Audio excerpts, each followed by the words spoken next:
my name's Ella. I'm one of the specialists in poison information, working for the National Poisons Information Service, and I'm based in Cardiff.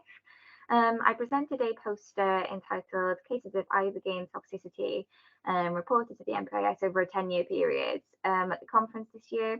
So this is just a short talk to discuss it. I'd like to point out my collaborators, Callum Welford and Professor James Coulson, as well as the four directors of the MPIS unit. So this is just a copy of the poster. Obviously, it's pretty small, so I'm just going to talk through it in sort of PowerPoint form. So ibogaine is the main psychoactive alkaloid, which comes from the root bark of the iboga plant, which is found in regions of West Africa, so Cameroon and the Republic of Congo. The indigenous people use it there as a stimulant, as it helps them with hunting, but also in higher doses for its psychoactive properties, especially in rituals and ceremonies. So users either ingest the root bark directly or formulate capsules of ibogaine hydrochloride. It's not licensed for use anywhere in the world, but it is used by individuals and in alternative medicine clinics to self-treat for drug and alcohol addiction, normally opioid addiction. It's thought the mechanism for this is because it targets different receptors, so the kappa and mu opioid receptors, as well as NMDA and nicotinic, and it also acts as a serotonin reuptake inhibitor.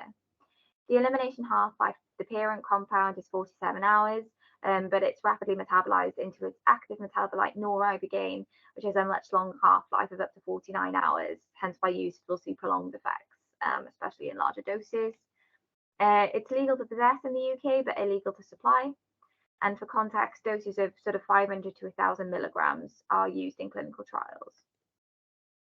So I did a literature search, and there's very few case reports of toxicity, but those that I did find are quite concerning.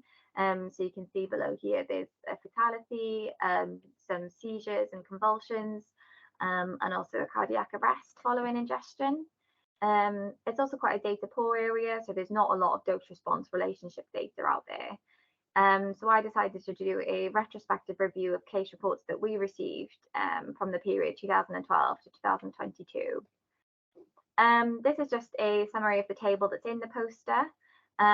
So you've got the patient details here. You can see there are 7 patients in total, 5 males and 2 females, and the ages range from 19 to 41.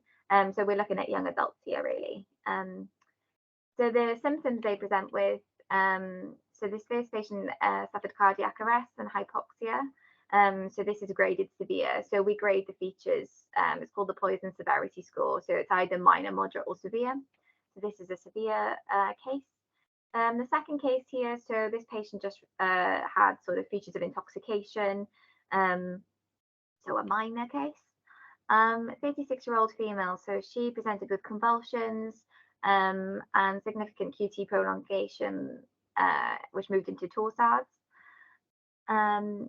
This fourth patient, a 41-year-old male, suffered a cardiac arrest, as well as quite significant bradycardia as well. So that was quite a severe case. This 21-year-old male sort of suffered severe bradycardia, as well as quite a lot of drowsiness. This patient, so the 38-year-old male, had quite a range of features. So some GI upset and vomiting, as well as bradycardia, so cardiotoxicity, and also a lot of neuropsychological features ranging from hallucinations to things like tremor and dyskinesia, as well as meiosis. And this last patient, a 35-year-old female, suffered sort of involuntary muscle contractions, hyperreflexia, and some GI upset. So all the inquiries came from hospitals, and all of them had neuropsychological symptoms. Most of them had cardiotoxic features ranging from bradycardia to cardiac arrest, and vomiting is also quite common. So there was 1 minor case, 3 moderate cases, and 3 severe cases.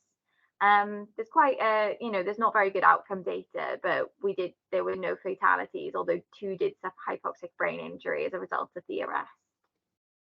So that's it basically. There are some limitations.